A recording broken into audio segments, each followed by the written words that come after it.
Audacity scene. I wanted to do it professionally, but In episode 6, one of the big themes of the show is established very directly with Duncan's new company, Privacy is Not a Thing Anymore. Privacy lives in a constant state of fear. And where there's fear, there is money to be made. I mean, I could talk about this for hours. I really could. I think what people need to wake up to is you and mostly your children are the new oil. And we're being mined by these companies. You can't hide anymore. And not saying like you should hide, but like there's so much invasive things happening about your personal privacy that is out there. Data collection is a mutual agreement to surrender privacy for service. We all know that. Well, we do, but we work in this business. We know to reject all the tricks they use to track us. You do reject all non-essential cookies, right? I would blindly just accept the cookies. I didn't even know what the cookies were.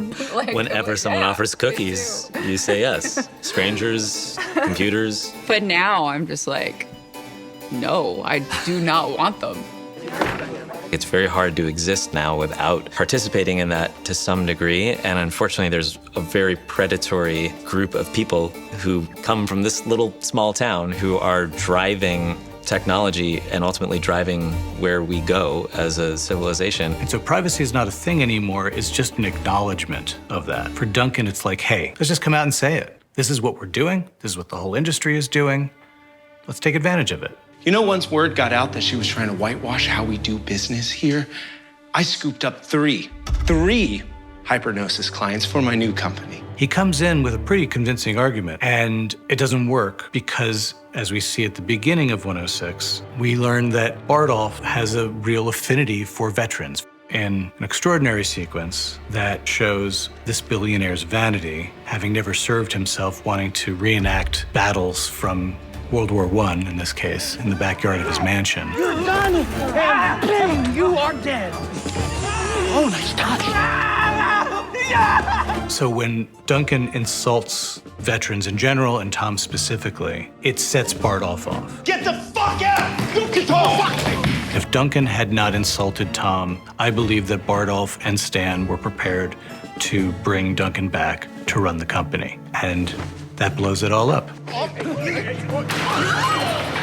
And so, congratulations, Anushka, you're CEO.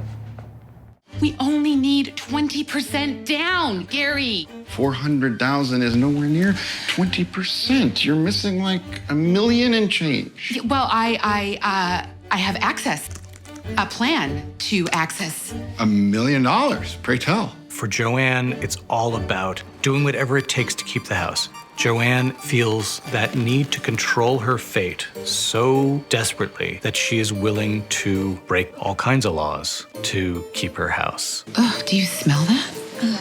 And Duncan swoops in at the end and buys it. 8.4 million for this. What a ripoff. 8.5, but who's counting? You? It's the ultimate power move. I own your house and your office. And hey, I'm totally happy for you guys to live here, but let's not forget who owns it. Only way you could lose the house, I mean, you can't, but I suppose if you stop being my therapist, my oracle. Your puppet. Hey, maybe I'm not such a bad guy after all.